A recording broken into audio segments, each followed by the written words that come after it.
I'm assuming you're going to make a special trip. George, what size shirt are you ordering now that you've lost all the weight? Are you committing to a lower size? I'm not. I thought about it a lot. All right, let's go. You bought your shirt. Come on.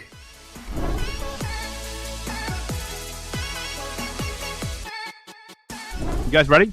We're recording. Tell me when you start recording. Okay. All right. So, what are you guys up to this weekend? I'm going to be hanging out with Cardio, America's top TCG distributor and program company. That's great.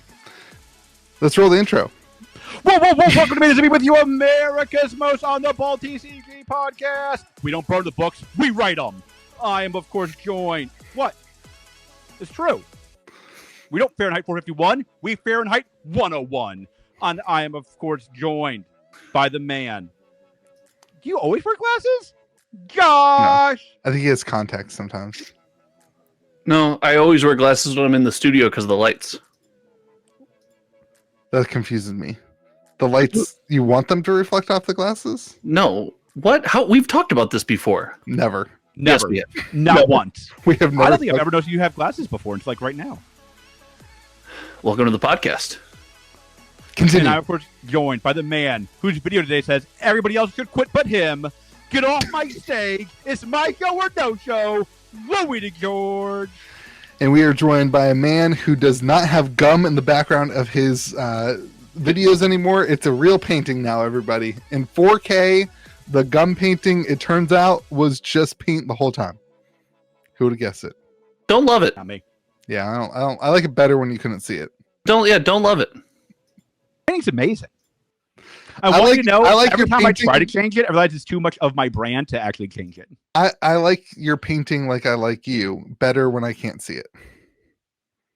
So how's being kind to those around you? That was When do we a get little that part of the segment? You're not around me. You've lost so much weight now. You don't take up the whole globe anymore. I miss the weight. I miss wings.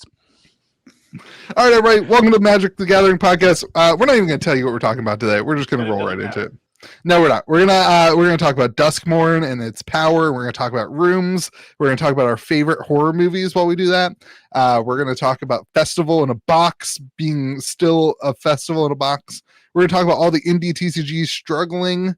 We're gonna talk about Pokemon being back, and then we're gonna talk about Lorcana in Japan before we get to the secret sauce that George actually researched this week. So I think research might be overstating it. I was on the phone when we researched it together. Oh, I did not realize that was counting as research. I'm here for it. Yeah. Oh, yeah.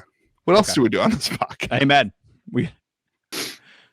I was talking to somebody this week. Actually, I had a 2-hour conversation with the banana stand this week. I was talking to him about the podcast, and he was like, "So, what are your thoughts on Magic content right now? I know the views are down everywhere." I said, honestly, all I care about is that the people who have been with us for 3 years on this podcast show up and have a good time with us. That's all I care about. I don't care about the views. I don't care at all. Content. I just care that the viewers leave entertained and having a good day. You know what I just heard? I just heard you stole your video today from the banana stand. No, I told him while we were talking about it, I said, tomorrow's video is going to be this conversation, by the way. just biting the banana stand. Biting the banana for content, dude. Anyway, it was good. All right. I forgot my water. We had a spoiler season for Duskmourn is now in full fledged. Oh, really? Full force. You can pre-order your boxes at GameGrove.gg. You can use the discount. Oh, it's almost 9/11. I was like, I thought they were spoiling stuff on 9/11, but it's not. It's this next week. You can use your discount code GamerGrove to save 6% off of pre-orders for Duskmourn. So lots of new things. I want to start with the room cards. Yeah, I just made those Josh. Are big. Those are huge. Those are the split cards, right? Those are split. I just made Josh read it so that we know what it does. This is the research you came here for, everybody. Absolutely. So we've got these room cards. Josh, you want to explain it? It's just an enchantment with an ETB effect based on which side you pay. So it's a split card enchantment. You get the ETB effect of the side you pay. You can pay to unlock the room while the room enchantment is in play at sorcery speed and get the other effect. It's not that bad once you digest it, but man, it looks crazy complicated and is worded super poorly on the card. Can we talk about how freaking lazy Magic is to put the card images up, not sideways? on their Yeah. website. I can't believe I had to do this to. How hard was it to rotate the cards, Mark Rosewater's grandma? You know what? I don't care about the complex mechanic, which I normally care about. I care about having to do this. This annoyed me today. Yeah. Even when you're playing, you don't have to do that. Like Yeah, when no, you're you looking at it on your screen. And I bet you know, I didn't look at this on my phone. You know how many people probably looked at this on their phone and then turned their phone to see And then it flipped. Yeah, that's the worst thing. The worst. The worst. Oh. How have we, in an age of an AI, not figured out when I want to actually do that? Like, what are we doing AI with? Yeah, that's fair. What are we doing with What do AI? we do with maybe? AI? Videos and photos of Trump and Kamala Harris kissing and stuff Walking like on that. the I'm beach. not making money on AI. I know that much. All right, so the room is basically a dual-sided card that turns into an enchantment, goes on the battlefield, and then dual whatever. Yeah. And then you can pay to go into the next room that you didn't pay for originally. Can you? So I'm looking at the mirror room and fractured realm. Can I pay the 7 cost to go to the fractured realm first, and then I can pay the 3 cost to go to the mirror room? I'm fairly certain that's how it works. Yeah. You pay Okay, whichever that's how it side of the works. card you pay for, you get right away. You can pay for the other side later. So you feel like this is too complex? Yeah, I mean, I don't like No. mechanics. I don't like mechanics like this. Maybe there's a better way to word it. I think it's going to play out just fine. We saw stuff like this in Karlov Manor was pretty intense, and it played out just fine, right? Bloomburrow's kind of intense. It played out just fine. This is going to be fine. Foundations is right around the corner, so I think my complexity arguments run its course. They are doing something simpler if you want to have a draft experience and get in. So all in all, this seems fine. I think it's going to be really strong. I mean, think about split cards, right? Yeah. Anything with a double effect, split cards, options, they always do really well. I do like I think there's a mechanic that also says, did you call it delirium? Maybe is what you said it was. Nope, So whenever it already exists. This is eerie, I think it's called. Erie. So whenever you go from room to room that's already on the battlefield, you have a trigger. Is it like Lake Erie? Nailed it. That is a horror show. Trust me, I lived in Northeast Ohio. Lake Erie. I think wouldn't have Northeast swung it. Ohio is just a horror show, if I'm being honest with you. Yeah. Not even LeBron. Even he was like, I'm out. Yeah. That's a touchy subject. Sorry, man. Anyway, Like, you had like the 3rd best player ever playing for you, then he left. Even if the world's most wealthiest Northeastern Ohioer is like, man, even me, I'm out. No amount of money makes that place okay. I think these are going to be pretty cool. I think people are going to get excited about these. I think the flavor is pretty cool too. Like I can see this being a lot of fun in like draft, and you can build a whole room deck in limited. Like that's got to be a thing, right? Where you're just getting all those triggers, Blues and payoffs. Yeah, that'd be a lot of fun. That's what I hope for this set is like the mechanics are just fun. That Bloomburrow is. I played limited, or we played draft every Friday. We drafted Bloomburrow for like 4 weeks straight because everybody was having so much fun. I played Trash Pandas, and it was the most fun I've had playing Magic ever. It was so good. Was it the best box opening experience of all time? No, it wasn't. Whatever. God, there was another card I saw. Take me back. I miss Cryptic. Why don't we talk about Cryptic anymore? Hold on, George. What's your address? I'll take you back. I have some cryptic. Talk about the cryptic thing that they're doing. The fact that neither one of us is ambassador is the greatest. The ambassador program, yeah. I like that is the most chutzpah of any indie TCG to ever walk the planet. I don't want to talk about it. It makes me too sad. That is like I want to talk about Grievous Wound. Like the courage to be like, you could give me $5,000 for stuff is like unbelievable. That's worthless too. Like indie, like I will say this, you got to give them credit. We have a whole indie TCGs are dead section. Oh, do we? Yeah. If you were here for any of the conversation. All right, Josh, there's a card. I was buying a shirt. There's a card. Read Grievous Wound for the listener and George. All right. Enchant player. Enchanted player can't gain life. 5 costs, by the way. Whenever enchanted player is dealt damage, they lose half their life rounded up. Wait, what? Yeah. Whenever they're dealt damage, they lose half their life rounded up. You got it. Nailed it, George. Does that seem like a powerful card to you, George? No. Actually, the answer is yes. Was it really? Wait, if you deal half the damage, you lose your life? No, if whenever the enchanted player is dealt damage, they lose half their life rounded up. Oh, that does seem powerful. Commander players are freaking out right now. It's not as strong as like get a bunch of extra free cards. Like that would just be obviously broken. But like this is like really powerful. I feel. Yeah, it's not a bunch of zero cost things that you just throw down and every game feels the same. No, like that would be really broken. Yeah. Obviously broken. But this card, I mean, Josh, this has to be like an auto include in every.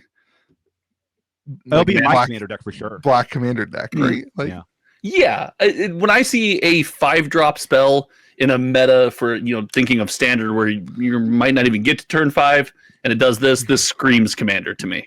And if you just don't include, like, does it? Right. That's what I was going to ask you. It's like it's not commander. It's regular Duskmourn set. No, but it's commander. Come on. Like, don't give me grief about this, buddy. Let's not bring that back. The comment section either loved our humor last week or absolutely hate it. We definitely lost some viewers last week, but we also gained some friends for life, I think. Can I say, when you buy something from a website and you buy 2 things and they don't ship together and you get charged double shipping, that is the greatest affront to decency in the world. That's never happened to me. Yeah. I think you're doing website ordering wrong. Did they recharge you again for shipping? It's like I bought, it was for a nonprofit thing. Oh. So I bought like a shirt and a hat. Okay. Yeah. I got the order plus $5.99 shipping for the shirt. A little outrageous to begin with. Then I got the hat plus $5.99 shipping for the hat. Did you order them separately or in the same cart? Order. One order. So it's probably like on my website, gamegrove.gg, you can buy kitchen table TCG shirts. Do they come in talls? Yeah, yours don't help any charity and they look terrible. Do they come in talls? They don't. Wow, and it's called Printful. So you buy it and it gets shipped somewhere else. I never touched it. Bonfire. Yeah, it's the same thing. So it's like an online printing thing. So they probably ship the hats separately, is my guess, like individually. Like they probably have the hats. I would have not bought the shirt if I noticed $6 shipping. I was kind of neutral on the shirt. But again, you did know because it could have. Yeah, it didn't surprise. Can I be honest with you? No, I didn't read it at all. Yeah, that's right. They have a tie-dye bucket hat. I'm all about the tie-dye bucket hat. A tie-dye. So I thought about becoming a bucket hat dad because we had a zoo membership this year. We're going to Brookfield Zoo a lot. I was thinking of being a bucket hat dad. I tried one on at Costco, good old Costco bucket hat. Head's too big. Can't be I a have bucket 2 hat. bucket hats already. Now, Louis, is your opposition to bucket hats that you can't wear them backwards? No, I have a friend who wears a bucket hat, and we just always made fun of him for it. It just doesn't work when you got a big dome. Bully. Other people can't have nice things. I don't think it's bullying as much as it's being a friend. Like you and I view that very differently. It's a love language amongst friends to make jokes about stupid things like bucket hats and Hawaiian bucket hats are shirts. great. You make fun of my backwards hat. You speak like you're not constantly bullying backwards everybody hats all are the the time. dumbest thing in the world, and they make no sense. Yeah, and that's how I know they have hats have a purpose. That purpose is defeated when it's backwards. The purpose of this hat is to hold my wallet. You know they have pants now, right? Yeah, Are you but not I wearing don't wear pants? pants. No. Not in West Virginia. It holds my wallet. You don't wear pants in West Virginia. That's what makes GameGrove.gg so exciting. GamerGrove.gg. That's my wallet. Well, I don't have a wallet. All my cards, my Have you never seen this? Is this new to you? Have you never seen him do this? Now does the flat spot make sense? This is the brain damage makes more sense now, to be honest with you. Yeah. Now his content makes more sense. Yeah. This is the brain damage. I don't like. But he's the only one whose content's worth watching. Okay, back to Magic. Josh, Leylines are back. He just asked his video today. Everybody else can quit but me. The Louis DeGeorge story. Josh, I deleted the channel. I was like, good advice. Did you feel attacked? Did you feel attacked by him in your video? I did, especially like when he called me out by name. Like that like, felt like it was too much. I would just like the comment section to know that I'm the one trying to get us back on track. So if you're gonna hate anybody this week, please hate Josh and George. Like let's keep it. That makes me want to hate you, so you know. Leylines are back. Leylines, that's what we're here for. They're here for the Leylines, Louis. That's a good call. Listen, dude, Leylines are cool. pretty. Like you're wrong, George. Leylines and standard is right now. and in Put in the Pioneer. comment section what a Leyline is before you listen to this next part of the podcast. I think the bet average majority of our yeah, viewers will know what a Leyline is. 0%. save the sorcery viewers who may or may not be a little disappointed this week. No, exact. And actually, I'm not disappointed at all this week. I'm a huge Leylines sorcery might fan. have been around then too. Everybody knows what a Leyline is. Yeah. So George, a Leyline is a card that if you have it in your opening hand, you get to start with it on the battlefield. And there are some very popular Leylines that existed in Modern for a while. Josh, Yep. There was the Nailed it. black one. What was the black one called? Leyline of the Void. Yeah, that was in. Yeah. So, and we haven't really seen a ton of Leylines before. Nope. Last set, 2 sets ago, there was a 4 or 5 color Leyline. Yep. But now we have. I think this is a whole. Every color will have one in this set. Can we just take a second? You just spit magic facts that were correct across the board. You just nailed it, dude. I pretend like I don't know. Much You about just that. nailed it, dude. Well done. Thank you. I'm going to water. So Keep going. this Leyline in white. Did you say again, keep going as if we needed your permission? I'm going to water. I can hear you. the Leyline in white, I don't Josh. care so much about this topic. If you would gain life, you gain that much +1, and as long as you have 7 life, more than your starting life total, creatures you control get +2/2. That's like again like an auto include in so many in any life gain deck. Maybe not in Commander though. I mean, Commander, it's really hard to have it in your opening hand. Like, life gain's not super relevant in Standard right now because the meta is so fast. Like, Yeah, but even if you don't have this in your opening hand for Commander, you still could. I mean, it's still a 4-cost enchantment that. I forgot in Commander you can like take time on turn 4 to be like, this is what I'm doing with my turn 4, and it's like okay. Yeah. Like, even in like casual for fun Standard, you don't like cast Leyline turn 4. Like, Right. what are we doing?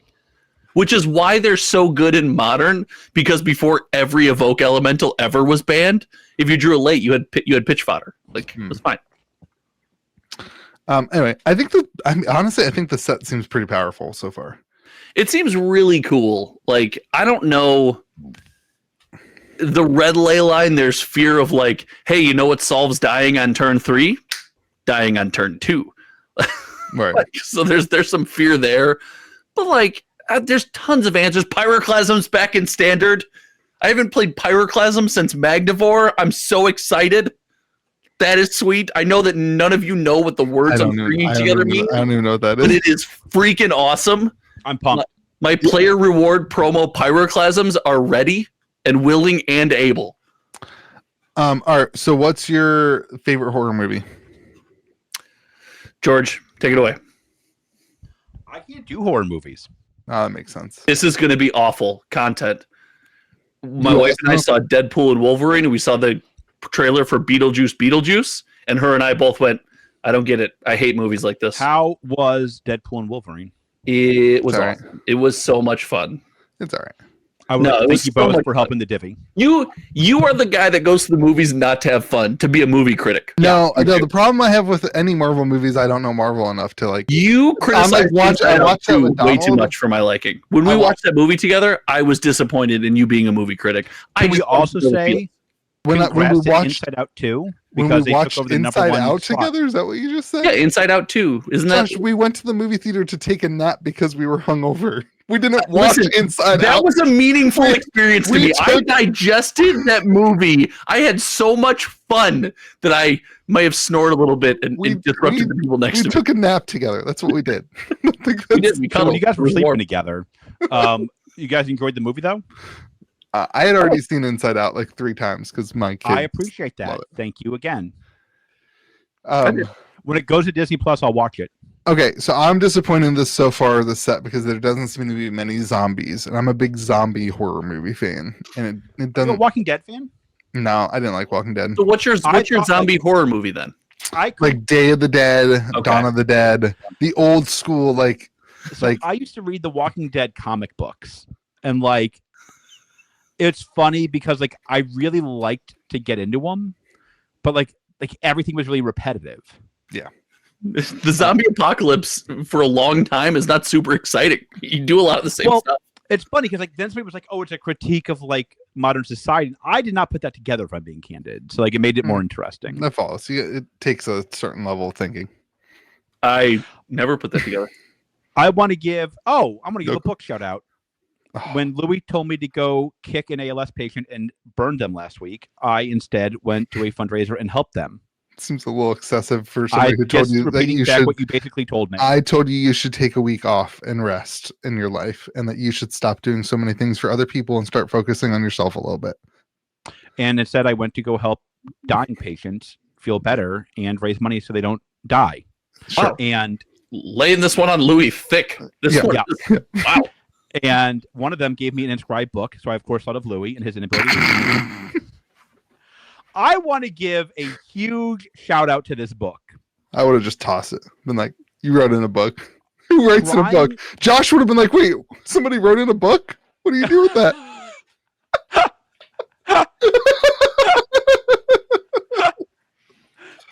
Crying in H Mart was one. I know Louis won't disclose what books he reads on this podcast for some skeezy weird reason. Because I don't know the name of them. I have no problem sharing the title of the books I'm reading. Crying in H Mart was a really good book. Do you think it's because Louis can't read the title of the book he's reading? I thought about that a lot, to be honest with you. If you, it's not. I would not say it's a happy book, but if you are looking, it's a really good book. Crying in H Mart. I would like to give it a big shout out. People should go read it. All right. That was a great use of your favorite horror movie type. All right, let's move on. So, is Shaun of the Dead? Is that a horror? Shaun of the Dead is like a parody of Day of the Yeah, Dead. I understand that, but I could get down with some Shaun of the Dead. I think that's Shaun of the Dead and Scream. The Screams are so the good. Scream series was funny. And Scary Movie, like watching Scream and then watching Scary Movie. Yeah. Oh, I do have a favorite horror movie. Okay. Texas A&M football when Notre Dame puts the spanking on that last week. I forgot that real football starts this week. I'm so excited. Watching people go, woo! Notre Dame can't compete with the SEC. I cannot believe that real football starts this week. I'm so excited. NFL. Okay, so Festival in a Box. You guys know my thoughts on It was a festival at Aggie Stadium where they were like the 12th man, but the 12th man was a Notre Dame dub. Festival in a Box is still available. It's good. Okay, so I think it's good too. Let's have a moment of honesty. Did anyone see this coming? I did not. I did not see this coming. Oh, buddy. I definitely didn't see it coming. I definitely ordered a lot of them. I did too. Wait, you could only order 3, Louis. No. It says limit 3 per order. How many did you order? I think it's 3.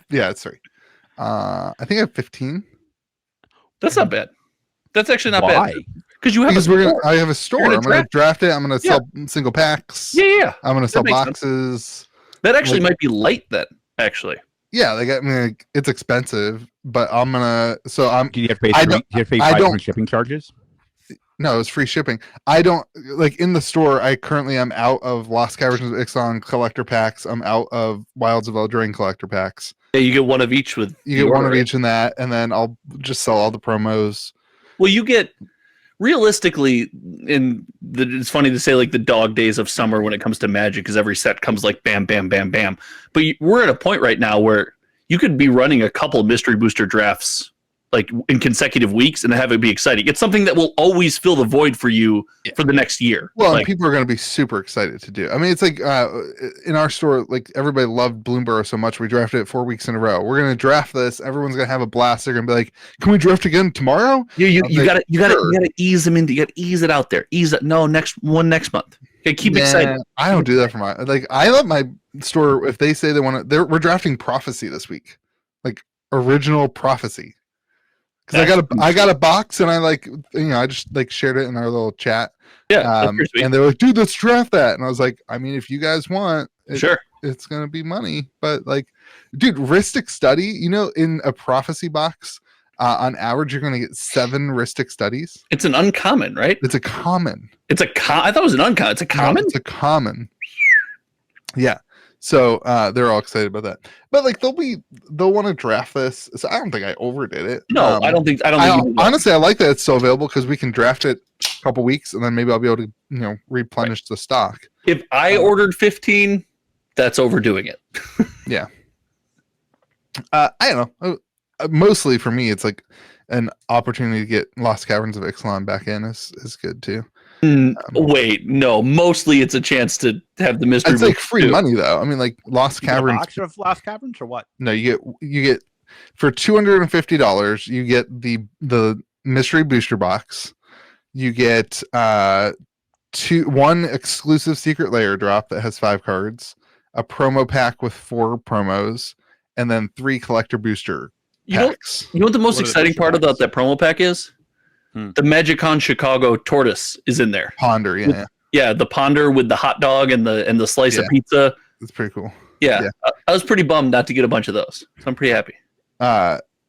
The packs are Wilds of Eldraine collectors, which are out of stock everywhere, and Lost Caverns of Ixalan collectors, which is out of stock everywhere. And how much did those go for on TCG Player? I mean, boxes of Wilds, I think, are like $250 probably. Ixalan 300 plus. Yeah, Ixalan's $350 I probably. mean, that's $50 worth of packs then. Yeah, no, for sure. It's a good deal. Yeah. Hey, even if you're a consumer, you're just ripping this. Like, this is What do the promos go for? Promos gotta go for some pretty punny, I bet. You'll probably get a couple bucks out of the promo. The problem is everyone's going to be flipping those. Like, I'm not going to be the only person in the world who's like a store who's doing this. Most of them, I think they're all promos that have been seen before too. There's nothing exclusive. There's an exclusive secret layer, but the promos are promos from the Magic Cons, I think. Yeah. There. I think it's good that it's still in stock. Yeah. I still hope that we see some of the boxes at distro. And I hope that I just hope that other stores do drafts like that too. Like, I think it's. I don't think you will this year. I don't think you'll see the boxes at distro. Yeah. I just hope like everybody who wants to experience playing a mystery booster gets to do that. Like, that's. But this was like part of the criticism, right? It's like, well, you're going to get locked out of this because it's going to sell out. It's still available. It's been a month. Yeah. You know what I mean? Like, at this point, if you're complaining about being locked out of this, it's kind of on you. This thing is available. It's you've had plenty of time now. Yes. They said limited stock now, and they sent on email saying orders are like last call, basically. So time to put in my second order? Yeah. I just think I feel bad for the people like me. I feel bad for myself. The people who waited in line for like 2 hours. We were texting each other. We were all in line, and George was going to forget and lose his position in line. And I did. Yeah. Did you? Well, look, now you can go back. Look, man. Now you can get them. What are you waiting for? It's funny. Because the time I got there, like, I don't really care about this thing. Why was I ordering? Like, why was I ordering this thing? What was I possibly going to do with these boxes? You could try playing the game instead of just. I'd rather die. Anyway. All right. Are we moving on? Do you want to talk about how I could play the game again? I'm still, we can move on. I'm just shocked that it's still available. This was not on my bingo card. Did you have the playtest cards in or no? Yes. Then all right, you know what? I should have bought it. Maybe I will buy it. You know what? I will give them credit. I think those are the most fun. I like those cards a lot. This kind of thing is what makes Magic so special. Like, it's casual fun. It's not. Well, this is why Magic has won. Right. This is why Magic has won. It's not It's not, trying to be the most. It's not try hard BS. It's it's casual. It's fun. Like, I talk about this all the time. There's so many different ways you can attack Magic. Are you a collector, high end, low end set collector? You can interact with Magic. Are you casual? Do you want to play with your kids? Do you want to play with your partner? You can play Magic. Do you want a big bite of the apple, something crazy competitive? You can interact with Magic. There's something for everyone. What makes this product perfect is that it attracts a bunch of those different groups. Yeah. Like, you can do, like, I think a playtest that would be freaking awesome. Like, I would like that. That'd be sweet. This kind of is that a little bit. It's casual. It's fun. Yeah, it's chaos. It's not like great. I mean, like, I think a lot of these indies try to like attack a certain segment of Magic, and I think like what they fail to realize is that like what makes Magic is that it appeals to everybody. That's exactly something I talk about all the time. But let's look at one of the most successful Magic the Gathering sets of all time, Lord of the Rings, right? And outside of the IP and the reach, that set does everything we just talked about extremely well. If you're a collector, there's something for you. If you're casual, you get to play Magic the Gathering in the realm of Lord of the Rings, which everyone loves. If you're highly competitive, there's crazy powerful cards for you to chew on in that set. There's something for everyone in these great Magic products. And that's what sets aside like the sets that really go crazy and haywire to the stuff like, just is fan service or, Carl Mayer. Speaking of Lord of the Rings, they just had a restock on Commander decks. Let's go. It's so good that Commander decks are reprinted frequently. Yeah. I agree with what you guys are saying. I think also things like this show that Magic doesn't take itself too seriously. Yeah. I think that's the criticism I have of how other games are handling themselves in the indie market, and we're going to move into indie TCGs right now, but it seems like all indies are just so afraid to fail that they all do. they take themselves to, and maybe that's just something Magic has the opportunity to do, right? Like it's in a lot of ways too big to fail. We've always talked about if Magic went out of business, if Magic was like, we're done printing cards, Magic the Gathering would still be the number one played TCG. You know what I mean? Like, by far. Yeah, like so can I push back on that a little bit? No. Magic only because Magic is so big, too bad I'm doing it anyway. Because Magic is so big, it gets to take itself seriously when necessary and not when it doesn't. Yeah. I mean, we criticize, like, as all of us coming to the game from even me that likes the pro play and the one-on-one Magic, I'm still more of a casual. We criticize, hey, you're banning pro players. These people are breaking rules. You missed a trigger, now you're banned from the tournament. They take stuff like that extremely seriously because that's the arena to do so. And then other stuff, they print test cards. They make for fun events. They give everybody prize packs and promos. Like they seem to do what the event or situation, they read the room, if you will, to call it back to Duskmourn, and do it, extremely well. Yeah, that's fair. Anyway, I'm excited. I can't wait to get it. I don't think I have tracking yet. But I can't wait till we get this and we can draft it. Have some fun with it. I'll probably do a box opening of it on the channel. That's what I'll do too. And since you're the only content creator worth watching, everyone I did not say that. Basically what you said. That is you didn't watch the video. I didn't say anybody should watch the video together. How dare you? How dare you, sir? I said if you are relying on YouTube ad revenue to replace your salary, you shouldn't do that. What? You guys should all quit but me. No. You should all quit but me. The Louis George Never said to quit. Wait, hold on. YouTube channels can make money? Huh? YouTube channels can make money? All right. Indie TCGs struggling. This is my topic. Okay, so dude, this one baffled me. All right, so we don't talk about a lot of indie TCGs. We talk about Sorcery, my favorite game. Whoa. What? Isn't Magic your favorite game? No. Wow. Sorcery is my favorite game right now. Wow. I don't get to play Magic that much. I played a game of Commander the other day because there was a new person. You didn't play Magic. Perfect. There's a couple in our store, and the wife had never played Magic, and she was like looking at one of the Bloomberg Commander decks. I was like, "Come on, just get it. Like you'll have a lot of fun." And her husband was there, and so I convinced her to get it. And so then I sat down and played a game of Commander with them. Man, it is so much fun watching somebody learn Magic for the first time. Like I forgot that like. We don't teach many people how to play Magic anymore because usually everyone knows. Everybody has a friend who will teach them how to play Magic. It's like baffling. Like it's so different. And this is one of the reasons indie TCGs struggle because it's hard to get a community to learn a game in that kind of thing. But anyway, it was cool. But okay, so we don't talk about that many indie TCGs, but when there's interesting things, I like to bring them up. Do you guys remember Nostalgics? Of course, the best game ever made. Yeah, I backed it on Kickstarter because I believed in it so much. Did you? No. I backed it on Kickstarter. I'm sure George did it too. So Nostalgics, I think the Kickstarter was right before Sorceries. You're right. And you're right. It stole all sorts of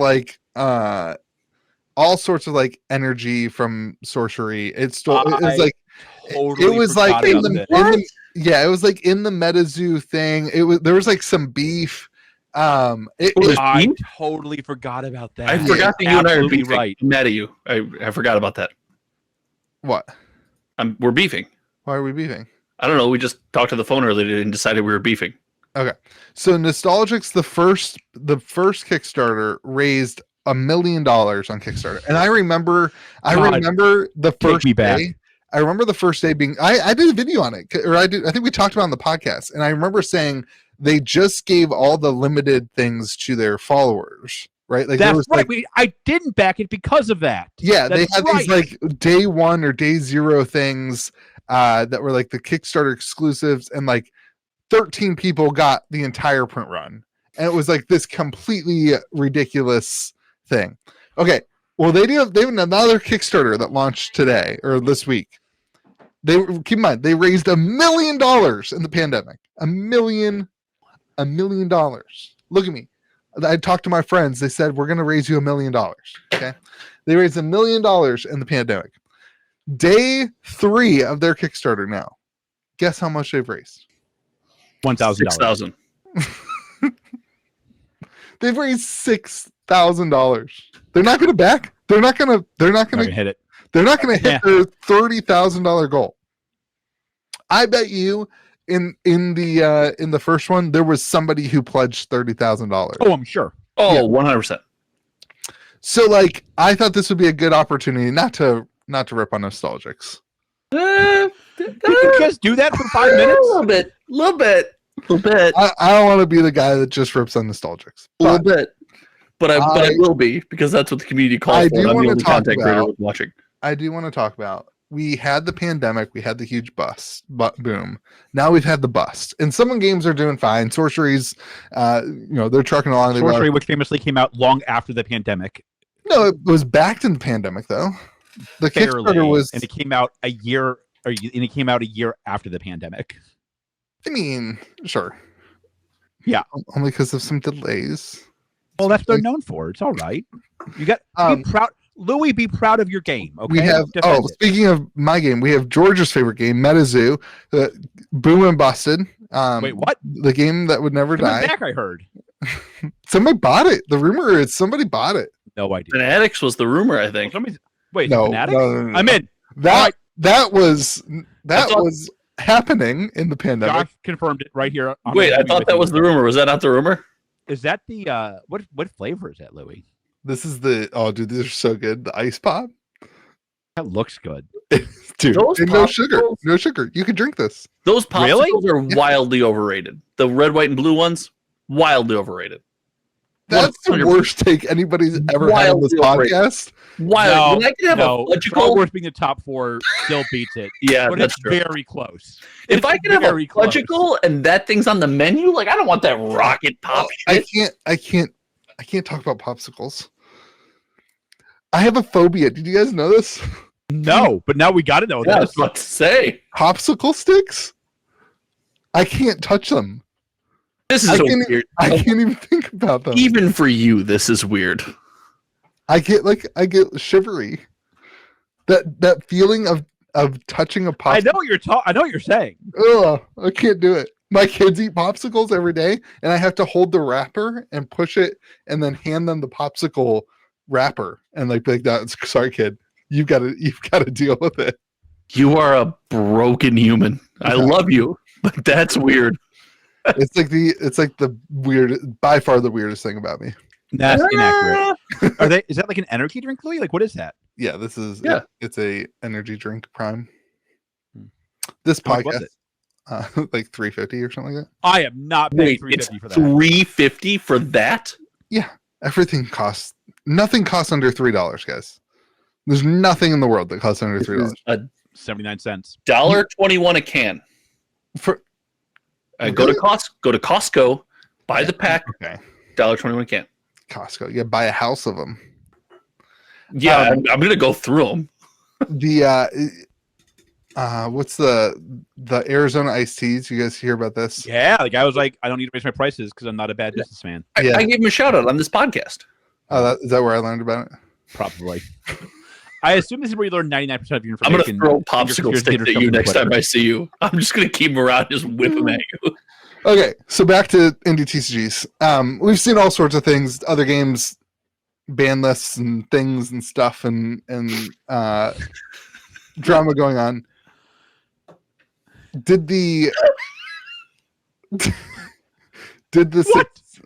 success of Out of left field? did the success? Listen, dude, it was warranted. It's still funny. It's still funny. Did the success of the indie TCG come and go? Yeah, of course. Wait, what do you mean? Or will there be anything else? That was not how I phrased the topic. The way you phrased it, this is the easiest answer ever. Duh. How do you want to phrase it then? When Magic is when your big TCGs are successful, is that good or bad for indie TCGs? Bad. Very bad. And you would think a rising tide lifts all ships. I actually am going to go the other way. I think it's actually good. Well, I think it's something to hang on to. I think they put exist. a caveat on that. I think it's good given a long enough time horizon. Mm. I think Magic players will try other games at the LGS, but Magic will always be the game that brings them in. I think it's really, really hard to get a Magic player to try another game. I don't disagree, but it's impossible to get somebody. Well, it's not very. It's very, very, very hard outside of Lorcana and Pokemon to get them to try anything other than Magic. Nobody's coming to the store and saying, give me sorcery. I want to learn a new game. Give me nostalgic. I want to learn a game. So they're coming there for Lorcana, Pokemon, or Magic. Those people do go to a store to ask to play those games if they hate Magic now. And that is my point. They started with Magic and now want something else. Right. But so the point is, if Magic is struggling or Pokemon is struggling, like I know collectors who hated Scarlet and Violet era, so then they started collecting One Piece, and now Scarlet and Violet's starting to get them back into it, and now they're moving back from One Piece back to Pokemon. In the same way, I think there's people who hated Magic, and now they've started playing Sorcery or playing Lorcana or playing whatever. And a lot of that was again in the pandemic when Magic was awful in the pandemic. They were not like the sets they had were trash. Wait, wasn't that Core 2021 Ikoria and Zendikar? No, that was like before. Yes, it actually was.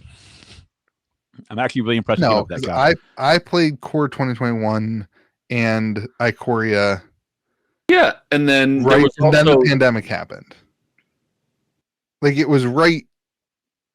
Like the sets that I think of that were like in the pandemic were like Crimson Vow. Well, those were definitely also in the throes of the pandemic for sure. Yeah, like I think Ikoria was affected. Maybe it was. You're right. Maybe I think Ikoria was a pandemic set, and Ikoria was awesome. Yeah. Awesome. Well, that was like. So I guess the thing was Zendikar 2 was in but those were early pandemic versus mid to late pandemic. Yeah, and like mid to late pandemic is when things were like, when you had all going to 1K. Were you gonna say going to 1K? You had all things going to 1K, but you also had like all the playtesting and the design was happening in vacuums, right? Like you had like I don't know, it wasn't happening. I don't know why I heard you so weird there. I thought you meant they were testing vacuums. I was like, what does that have to do with anything? There is a vacuum in the new set. It sweeps up everything from the graveyard. It's a ghost vacuum. That card, hey, listen, you gotta replace unlicensed hearse in standard. You can't have reanimator strategies running crazy. You gotta replace it. It's a good call. Good card. I think it's, and then you have the added factor here with indies where you have non-indie new games popping up now, where you have like shout out to Lorcana, shout out to the fourth greatest TCG of all time, Star Wars. Shout out to the fifth greatest TCG of all time, Altered. Like these games that are not independent developers. Oh God, are you please Altered? God, here we go. Asmodee 2.0. I didn't order any of the new Altered. I did back it on Kickstarter. Hold on. Doesn't that mean you ordered it? Yeah, but okay. Kickstarter. I didn't order any from the distro. You didn't order any extra? Do you want one? No. Oh, I got a case. If you want it. No, please God. You can have it. No, I'm out. I'll send it to you. but only when you buy something. I'll just put packs in there. Please don't. I need better friends. Now you have all these new games that have huge, backing, and it's not a indie game. I don't know. It's interesting. So when Magic is doing well, you have when your big three, whatever, when TCGs, the main TCGs are doing well, you do have more people at the store, right? So you have a more active audience if you're an engaged game store owner, if you're a believer in one of these indies to sell to, right? So you got more people around more consistently. Because when Magic is doing poorly, even the major stores in the Chicagoland area during Crimson Vow era were not firing pre-releases. And you could go to them. The business was open. You just weren't firing pre-releases because that was doing bad. But I see what you're saying. I think Magic is better. I think a good Magic is better for indies. I guess the problem is this: what people are going to compare to is the pandemic times. That's over. Oh, yeah, no one's comparing. It will be better than it would be without a good Magic, but it will never look like the COVID days. Yeah, it will never look like it again. My point is, you're going to imagine. We know that this is going to be cyclical, right? And if you're an indie TCG, your goal should be to be a gamer's second game. That should be your initial goal. Yeah, that should be the first thing you strive to be. Is you're a Magic player, a Pokemon player, whatever it is. You're the second game. But the problem with that model is we are going to go through a down cycle, and Magic's going to do poorly. And I guarantee you, the first thing to drop. And I saw it with indies. I was going to 5 local events for indies when things were doing well, and then when things started to do poorly, it's the first thing that falls off. Why? Because Magic is tried and true. It's always going to be there. The ups are not as high, but the downs are not nearly as low. I think, if I were an indie, the thing that would scare me is that, the pandemic kind of ruined us, and that, now everything's just tendy town. And, people tend to view indies as succeeding or failing based on the value of their cards. And holding value of their cards is really fracking hard because nobody plays the games.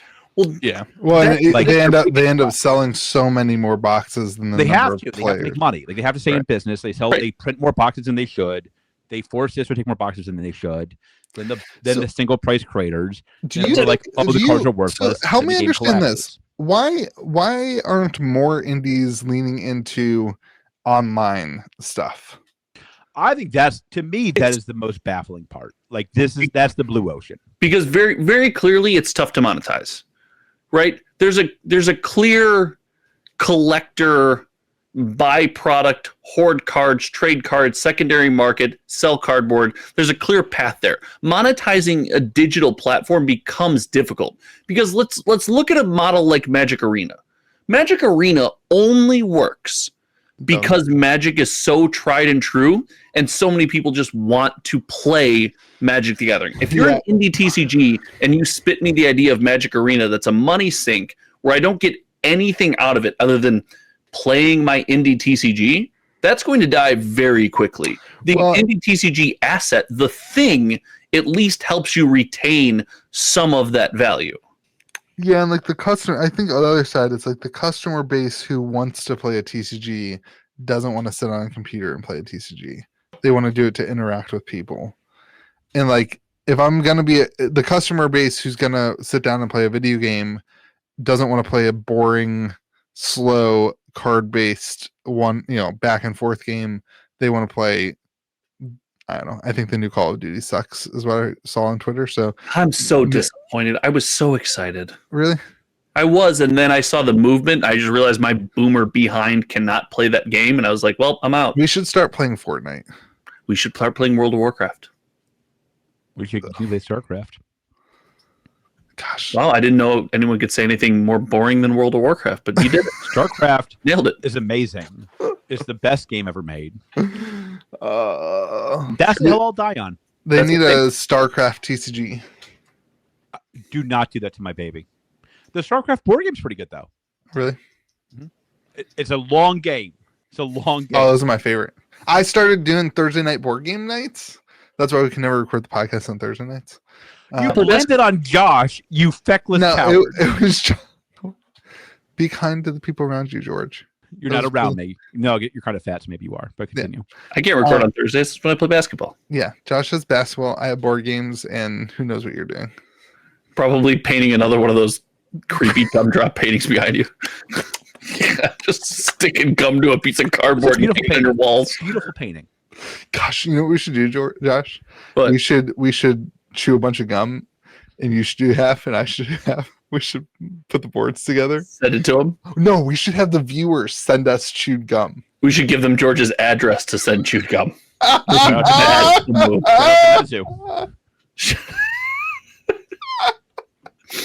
think this is a package you'll actually get, George. No, they would have retaxed me once. Yeah, when they put his phone number on the website. God, that was the best. This is probably my favorite day of my life. That was definitely up there, I'll be honest. I have 2 kids and I'm married. Hopefully none of them watch this podcast ever. They know it's not for that comment, but just for their health and well-being. They know what sarcasm is. Anyway, all right. We rag on nostalgics enough. I mean, like I think indies still have a path. Like, I mean, like Illustrious is doing well. Like Illustrious is doing well. A path to what? Stop it. I think you have a path to selling. Don't 30 to 40,000 boxes. Yeah, that was a wild example, by the way. What? Illustrals? Is that what you went with? Well, no, they're not. Stop it. Good for you. Don't make me say things I don't want to have to say in the podcast. They're doing fine. No, stop. They're doing absolutely fine. Buddy, like I think they have a path. I think indies have a path to 30 to 40,000 boxes a set. Title of this podcast is going to be Illustrials to 1K. Yes, I'm in. This is the final nail in the coffin. Is George picks your TCG as an example of success? Genesis, I promise you, in 30 years, Genesis will still be around. It'll still be around. They have the best. Around. It is still there. Mike is the goat. The goat. Okay, don't say anything bad about Genesis it. George is going to show up to the podcast with a polo and a pop collar. It's going to be nuts. Mike won. Listen, the first season doesn't count. I love that of all the things I just said, it's still not as much as you pumped the other game. I have a listen. I actually believed that box was going to be 1K. I respect and revere George. I love him as a friend. He's become essentially family to me. I have a shelf that's just my George's failure shelf of all the things he said was going to be good. Life. Just to remind me, hey, even George can be grounded. Man. God. Even that beautiful man can be this much of a moron. We talked about George and I's trade, the greatest trade in TCG history. Yes, we have. On the podcast? Have we done that? I don't know about on the podcast. Can we talk about it on the podcast? Can we say it? I don't think we should, but I think we should. I don't think we should. I'm not sure we should, but go for it. I don't think we should. I think George is going to text you later tonight and ask you to edit the podcast. I won't do that. I don't think it's good. I don't think it's wise. All right, I won't share how much I screwed you. God. That's true. He won that trade. Which is amazing. Like, we basically traded garbage for garbage. Traded garbage for garbage. I came up like 30 grand. Yeah. Like Mike. Not on the Christmas card list. What's it? On the Christmas card list? Mike gets no Christmas cards from George. All right. When is he coming on the podcast? When Fanatics buys it, though, I'm going to be $100,000 up. I'll tell you what.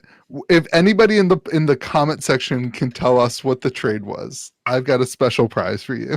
If you can, 0. If anybody can remember what that was. All right, that's enough inside jokes. No, George said Christmas card. I have a Christmas plan this year that you guys are getting. You're getting graded copies of this card because the flavor text is, I'm going to make you wish this was an email. And that's how I feel about my day-to-day life every day. So I bought a bunch of these to grade and send to my friends as funny Christmas cards. So that's what you're getting as a Christmas card. By the way, it's going to be graded by the best grading company out there. 100%. You could have just sent that to us in email. It didn't have to be part of the podcast. That's why I did it. All right. Pokemon is back. George's favorite sentence to hear, baby. Oh my God! Pokemon is it that week of the quarter already? Pokemon is back. Here Everything is good in the world. All right, let's pull up TCG players. We can correct Louis while we're doing this live. I'm pulling up TCG Player too. So here's what I'm hearing from the people who Here's what I'm hearing. care Always about I like Pokemon. that you talk to a guy in your store. No, And not you my get store. to be like, here's what I'm hearing from the people. This is the ears to the ground, boots on the street. Listen, Pokemon basically, the gameplay is great in my store. The collector world in my store basically dead. Everybody went to One Piece. Pokemon gameplay is not great anyway. I want to talk about Twilight Masquerade. Okay, George, it's not MSRP, but it's close. It's at 140 on TCG Player.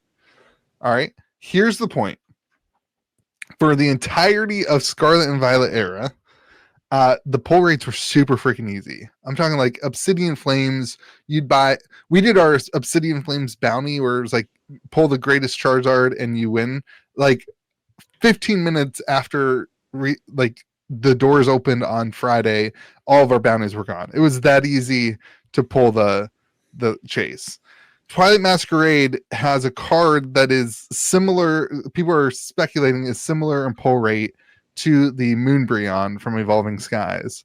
And they are talking about Twilight Masquerade being the Evolving Skies of the Scarlet and Violet era, which has generated the interest of the people again to come back and to rip packs and to open and to collect. So what card is it? Is it the Greninja?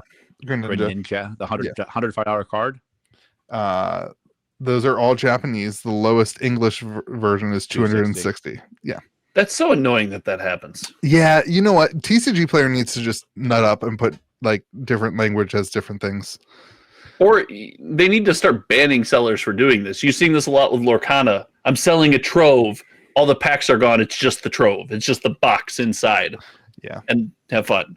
There's a lot of things with TCG Player I feel like they could make a heck of a lot better. But anyway, so I have a couple questions for you guys. I'm curious on your opinions. Do you guys think harder pull rates are a good thing for games or a bad thing?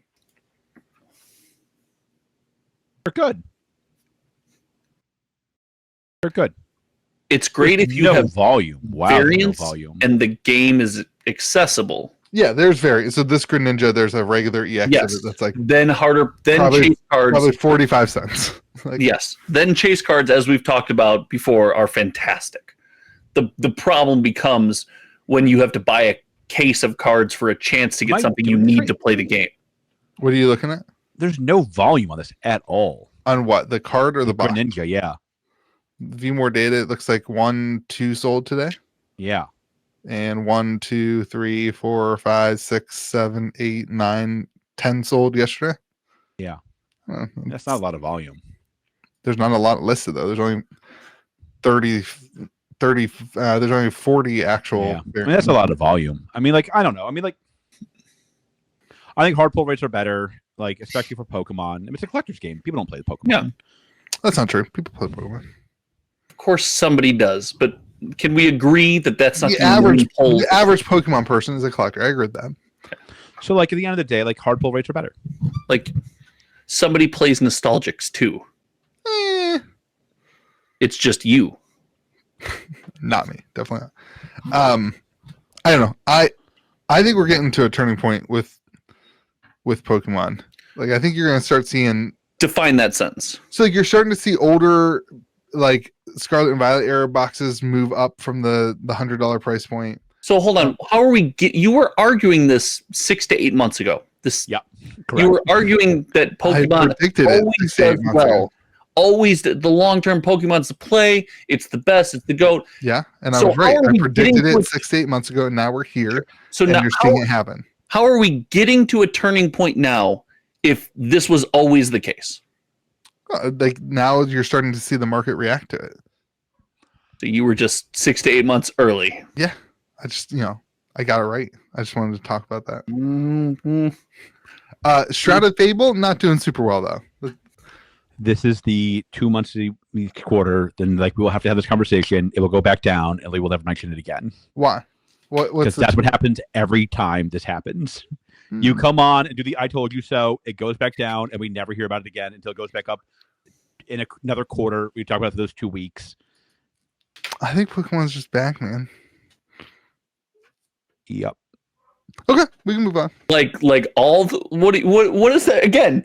Like, Pokemon Vintage is is not back, back. meaning like is it Vintage is not back. Vintage is not back here. So this is my point. Like, this is what I was talking to somebody about this the other That day. seems important to me that the best and rarest cards are not back. Dude, I'm always baffled of Pokemon. I'm Like, what is back is a bunch of like pump and dump flippers are like No, like I are don't doing think the that's same true. nonsense that they always do every quarter. George, don't do every this. quarter you fall for it. Don't do this because like just because Vintage isn't back doesn't mean there's not new people interested in Pokemon and collecting the stuff that's on the shelves and coming up now that's relevant. But to that's now. not what this is. This is Scarlet and this is sets that came out 2 years ago.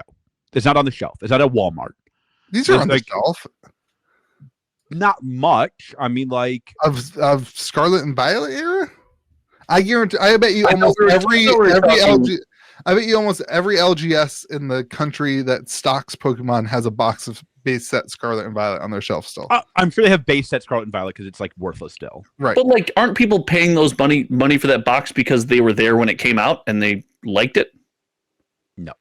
I don't know why anybody would buy a base set Scarlet and Violet box. We are doing $3 packs of Scarlet and Violet just to That sounds about right. like it's just worthless. I mean, It's worthless. like- I don't know why Pokemon always completely fails on the introductory set, on the base set box. it's It's fair. like amazing. The new set has the I opened a box of the new set. The new set has the Bulbasaur and Charmander like Japanese cards that everybody liked. So those have some people excited. I don't know. I don't know. I think like the Scarlet and Violet era has turned around. That's what I'm saying. So the conversation I was having with a couple of people was like, you can currently get boxes at basically distribution cost on TCG Player of some of those sets. Like, and it's going to be the same thing we talked about with this happened with like Chilling Reign. Everyone was like, there's no value in the box. It's absolutely worthless. And if you bought Chilling Reign then at basically distro costs on TCG Player, now Chilling Reign's like, I don't know, $250 box, something like that. Because like people just all of a sudden start caring about 215. All of a sudden start caring about it when they can't get it. And I think that's what's going to eventually happen with Scarlet and Violet. But Give it enough time, collectibles that are still in play tend to go up in price. cool. Okay, we can move on. I just want to talk about Pokemon. I want you to know that I know you're salty about a segment, or at least a little bit, when you end it with "cool, okay." No, I just knew you guys don't want to Have talk you about noticed that? George? I have done a lot of talking during this segment. I got to scratch my Pokemon itch. So this week I bought. Here we go. we This is now we get to why we really talked about it. Continue, Louis. I finished that big collection, and so I rewarded myself by buying the rest of my non-holo first edition base set cards that I needed. So I was really excited about that too. But all right, someday this will be a Pokemon channel. That is not today. Let's talk about Lorcana reaching the #1 player market in the universe, Japan. It's good. Now I'm a little worried because now they're officially an indie. They're officially big in Japan. Now they're officially an indie. And that makes me very anxious. Can we preface that there's a history of George not understanding the Japanese market on this podcast? 100%. Like, so everything, I every did not viewer, realize take what like you're the about to hear, 17 listener, everything with a grain of salt. This man does not understand the Japanese market. I did not realize the pull that like the 17th biggest game in Japan has over an entire TCG market. I did not understand that. When people from the indie Lorcana market lands told in me. Japan, when Lorcana lands in Japan, Yeah. where is it on that list? I'm hoping number 20, apparently. Mind you, I think Magic was like 6th.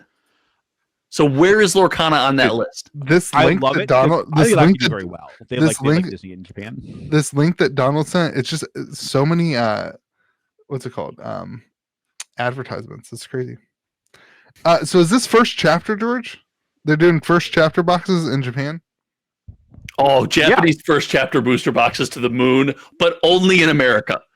In Japan, they're not going to sell it all. Nobody's going to want them. In America, though, going to pop off. I promise you somebody will go ape on that. I bet you that, you know what? Boom, just found my next investment. That's right. They're weird Like stock boxes. Look ticker. at those boxes. Those are freaky weird. They're 2x2 instead of 3-row boxes. That's true. Mm-hmm. Wow, that's actually, I kind of want one just for the shelf. Seems sweet. I mean, listen, all jokes aside, I think it's good that they're doing this. I think Each booster pack will only contain 6 cards. Each pack priced at $2.25. I don't really get this, to be honest, but that's okay. Get what? Hold on. What the hell's going on here? How do I get back to my screen? Are you seeing a bunch of advertisements too? Thanks. Tom. Yeah, I don't know what's going on. I don't know where you guys are anymore. Now I'm lost and scared, and I don't know what to do. Oh, It's all right. We can still see you. Just pretend you can see us. I can't see you guys at all. You don't need to see us. So. I feel uncomfortable. All right. Well, this is terrible content. that makes me very happy. Much like all of our phone calls this week. Awful content. You can still see me? Yes. I've got an ad that keeps talking to me. Yeah. I'm gonna close the. I don't know where you guys went. We're here. Don't worry about it. Don't worry about it. You don't have to look at us. Just Pretend. talk. Just pretend. Oh, there you are. Hey. Thank We you, lost him. Donald, for that link. Yeah. Poor Donald. Listen, I think it's good that they're there. I'll be interested in where they land. I mean, I think you'll do well in Japan. I suspect they'll be a top 5, is my guess. Isn't Disney Wow. like? Hold on. Isn't Disney like very, very, very big in Japan? Yeah. Like, there's a whole Disney World over there. Yeah, Did you guys know Tokyo. that it's cheaper to go to Disney World in Japan than it is to go to Disney World in like Florida? That doesn't like- surprise me at all. Like your full trip is cheaper to fly all the way to Japan and go to Disney World and stay there than it is to go to Disney World in Can Florida. I just say you should not do that because that does not help the divvy as much. I don't say this lightly. Disney World in the United States is a massive ripoff. Excuse me? 100%. What was that? I'm kind of. Massive ripoff. My wife's like, "Come on, let's go to Disney World." I'm like, And "No, I'm let's going to only Disney go World in- November. It's the same as the wedding industry. They try to convince you need covers on your chairs for an additional $50 per chair, and you don't. Wow, Josh, That's really dumb. salty about the wedding chair. Disney is a ripoff in the United States. Disney is amazing. You know and what? worth every penny. Almost as predatory as Magic 30th Anniversary Edition. Almost. God, predatory. Disney, well worth it. Lifetime memories. Can't put a price on memories. Never been worth it. Not a day. Always worth it. I'll be there in November if you want to come hang out with This me. is why I'm gonna, this is why I'm less not than- taking my kids until they can remember. Because I'm spending gonna that get amount of Mickey's money, autograph on every Goat Kana card. spending that amount of money on something that my kids won't remember. Is, 100%. Waste of time. Waste of money. It's gonna be But- amazing. so, Total waste of money. what does this do for the Lorcana world to be printed in Japanese and in Japan? Do it. Do it, George. Oh my God. Fall into the same trap that every indie TCG fan that has ever criticized this podcast. Do it. Listen, I think Do like it. being in more languages is better than being in less languages. What I like, listen, I'll be interested where they end up. Like, I think it'll be a top 5 TCG in Japan. What I don't know is like how big is the market in Japan? Like that's what I always come back to is like All right. I don't know that. I also like Japan is like it's such a weird and magical place. Like they have like really great watch shops apparently in Japan. What I do Is like Yu-Gi-Oh's enormous. Massive. Huge.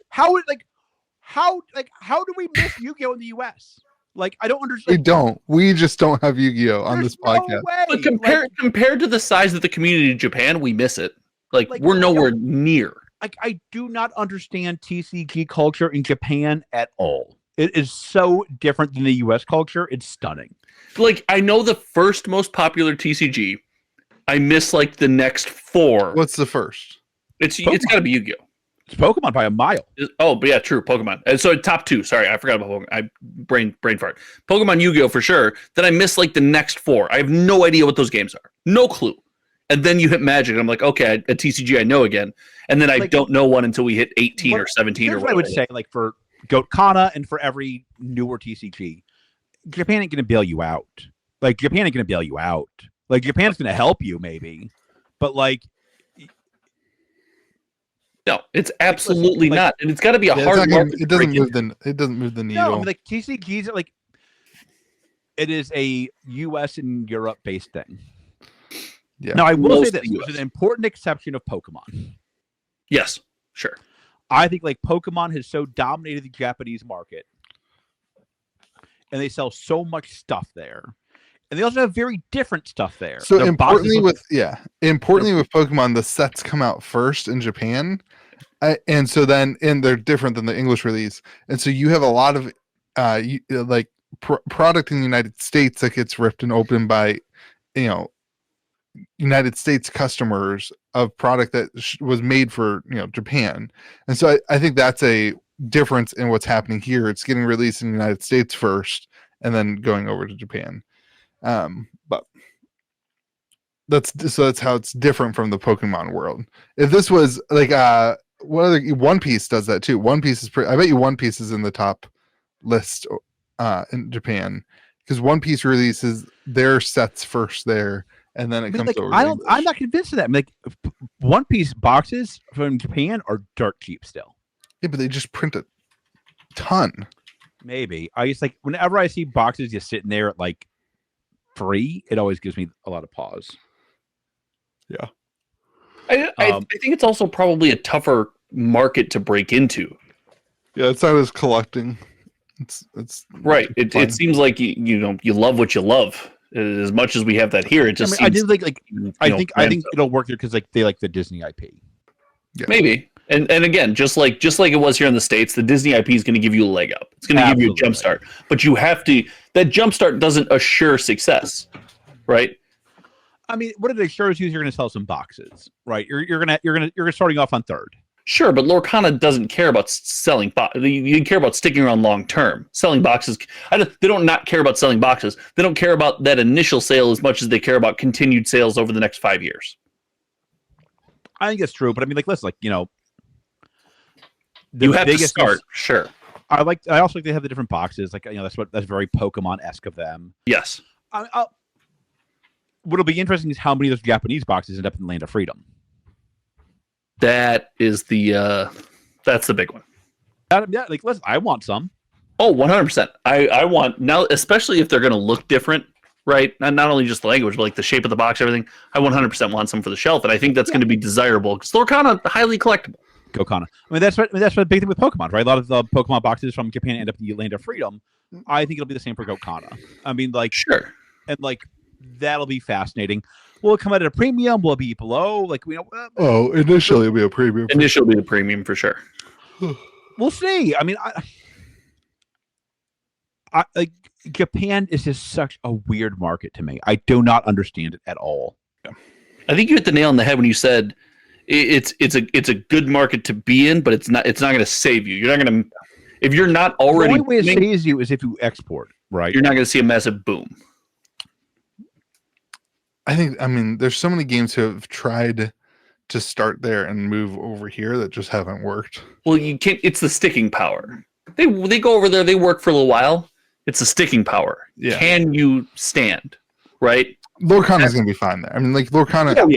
Lorcana has a wide enough reach now that it's getting to that point where it's just like top 4 TCG for a while, right, Louis?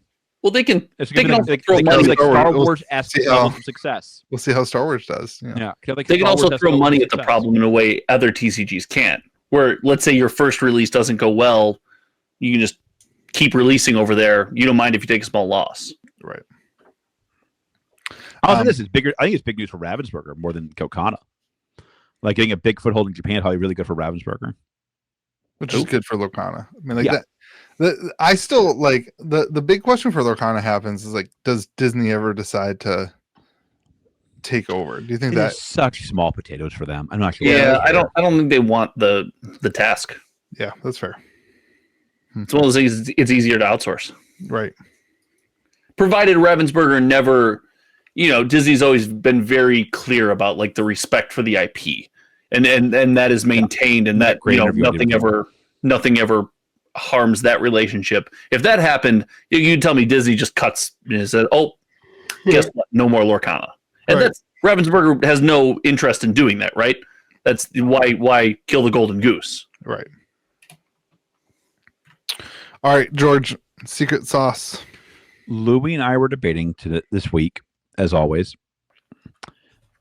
Josh, what are your thoughts on the OG? Olive Garden? You nailed it. Wait, what do you mean? It's great. It's amazing. Thank you. How is there any other take? Thank you. Thank you, Garden. Louie. How is there any other take? Get this. than No, the right just take? get this. Come on. The other day, Unlimited soup salad and breadsticks? was it? Are you kidding me? So Are you shout kidding out me? to- A zuppa Toscana with some cheese, unlimited breadsticks? Are you And kidding me right now? hold on. Let me paint the picture for everybody. Okay, you Your keep painting there, Your, Bob your Ross. picture It's all looks right. like gum. Shout out to Steve. I don't know if you still listen to the podcast, Steve. Steve was hanging out in the back room at the shop, and I walked back, and he looked at me and said, "Louis gets it. He's like, an Olive Garden Italian." And it was the best roast anybody has ever had on me, calling me Olive Garden Italian. That's what started this conversation. Olive Garden's completely overrated. The only thing that's good at Olive Garden is the unlimited salad. Their salads are so freaking good. So their salad, I could go to Olive Garden and sit down and eat their salad all day, baby, and then ask for some to go. Their salads are so good, and they save the entirety of the Olive Garden experience because everything else is just microwave trash. Let me tell you something. Let me tell you something. You go to Olive Garden. You get the dish with the unlimited soup. You get some breadsticks. You have soup and breadsticks for lunch. It's a beautiful lunch. Salad. It's a beautiful lunch. Try the salad. Gosh darn it, it's a beautiful lunch. Then you take your meal home. You got a beautiful dinner, or if you're fat like me, you got a beautiful second lunch. All for the price of one meal. You're full twice. So You're full twice. here's the secret with Italian food. If you're not driven to eat the entirety of the meal in one sitting, then it wasn't that good. There's a Or you're ordering restaurant, too little. Maggiano's, that makes a whole business off my buy God, one, it's so take good. one home to eat later. It's beautiful. Maggiano's. I've never had Maggiano's. It's Oh my amazing. Oh God. my buddy. You're wrong. You're just This is Fill a your bad YouTube take, channel. Louie. Hold on, we're not talking about Maggiano's right now. The- your the Olive Garden take. the decision on Italian food Maggiano's take is career there. ending. The discussion was Italian. I'll also go a step further. You tell me if you think the OG is fancy or not. I'll tell you how Ricky grew up. If the OG is Oh. Olive Garden is fancy, Yeah. I had to dress up to go to Olive Garden when I was a kid. Yes, me too. I never went to Olive Garden. I had to We like went dress to up. the Italian grill. So, all right, you ready? All right, I'll tell this story. This is a really great story. So like So in law school, I have two best friends from law school. Who And- are they? is one of them Louis? Louis can't spell law school, let alone get into one. And so the two of us grew up pretty poor. One grew up a little bit more means. And we went to Red Lobster one night before Oh. law school prom. Wait, Wait, law school prom? Red Hold on. Lobster's I've got questions. Red Lobster's disgusting. I've got questions. That's gross. Did you shower? and this was exactly my point. Two of us dressed up to go to Red Lobster. One of us did not. Yeah, Red Lobster's disgusting. Red Lobster's amazing. Why would you ever eat seafood from a place that like you don't know where the food came from? Louis. Where are you Because going? getting Where seafood like, somewhere this is else like was where not my an seafood comes option. from. What Yeah, I just don't eat- bullshit just- are you going to? Just don't eat seafood unless you're on the coast. It's like not. I don't know. Ironically, best sushi I've ever had is in Phoenix, Arizona, in the middle of a desert. Yeah, I wouldn't think so either. That's Best sushi I've ever had in my life. So you don't think you can order seafood in Chicago? No. Nope. Wild. So like you gotta remember, my seafood experience is Boston. Yeah, you're Like- probably pretty broken. Like I'm not gonna. I don't really like seafood that much, but like I can't believe you think Olive Garden's bad. my dad has lobster traps. Like we get the lobster out of the ocean and then we eat it. Like I don't know. Yeah, I don't relate to that at all. But I do relate to the fact that your Olive Garden take is terrible. Olive Garden sucks, dude. You're Again, like I grew up in Boston. I didn't grow up in Boston. What does that have to do- whoa, yeah, what? I guarantee it. Yeah, but like I ate in the North End in real Italian restaurants, not like I microwave. I lived my whole life in Chicago. What do you? I know Italian food. Olive Garden is still a great meal for the family. You are It's insane. Microwaved crap. Listen, George. Both things can be true. Yeah, Both things can be true. 100%. I'm not sitting here telling you it's the ritzy I'm meal not that saying you're microwave used the to. food. I've seen. I don't know ritzy Italian. I'm not saying like it has to be I've seen upscale what you spend at expensive. Steak and Shake, dude. That's exactly what you're saying. That's exactly what you're saying. Dude, Just that say Steak and Shake you're meal. too rich for the OG. No, that's not what I'm saying. Like Yeah, That sounds like it's what you're saying. I'm too good for it. Come buy your Pocket Monsters at GamerGrove.gg. To support my expensive Italian food habit. if the Italian restaurant can afford a microwave, it's not good enough. If this is why you're like, please stop making content everybody else but me, I need to fund my 1%er Italian habit. Now, what you said is true for like authentic burritos and Mexican food. When it gets more expensive, it doesn't get good. To hate on Chipotle. And Chipotle, compared to an authentic Mexican restaurant, not good. Chipotle, all right, Chipotle is overrated. No way. Chipotle is overrated. I can Chipotle's spend overpriced. $6. I will I give can get you- a burrito that's as big Yeah, as that's what I mean. Chipotle. I will give you Chipotle is way overpriced. For I'll give you that. $13, I better get a lot more when I'm getting. Well, that's part of what makes it overrated. I'll give you that. I'll give you It's part of I'll what give makes you it that on Chipotle. It used to be goat. See, like I fully agree with what you're saying about Mexican food. This is why I think I feel the same way about Italian food. Like Mexican food in Texas, so much better than anywhere north. Like Food in Texas might just be better than everywhere else. yeah, that's fair. The only Mexican food that compares to Texas Mexican food is like Casa Bonita, and that's mostly the experience. Didn't they close for like 3 years until South Park bought them? South Park bought them back. It's my favorite thing. Have you been there ever out of Yes. curiosity? I've been to Casa Bonita. It's great. When we went to Colorado when I was in high school, and my stepdad wanted to go to Casa Bonita just because South Park. I was like, yeah, that's where my mom hated it. My mom, not a Casa Bonita type of person. But Josh, you there? All right. You make me sick. Goodbye, everybody. Yeah. Oh, okay. Oh, what else do you want to talk about? Nothing. Great. Thanks for watching the podcast, everybody. Let us know what you think in the comment section below. Go subscribe to Josh's channel at Homertown TCG. If it's still there, because I'm not a content creator worth watching. George had 0 gamer groves this episode, so make sure you give him some Incorrect. slack. That is false. Did you have Said one? it several times. I had several. I'm glad you pay such close attention as you critique the content. I missed them all. He's a good That's content kind of creator. He's not a impressive great that he doesn't get listener. in this episode. He's not a great listener. My dog's barking. Or speaker. All right. Thanks for watching. Or content Subscribe. creator. Or person. Be kind to the people around you. Or May this human. be with you. And all.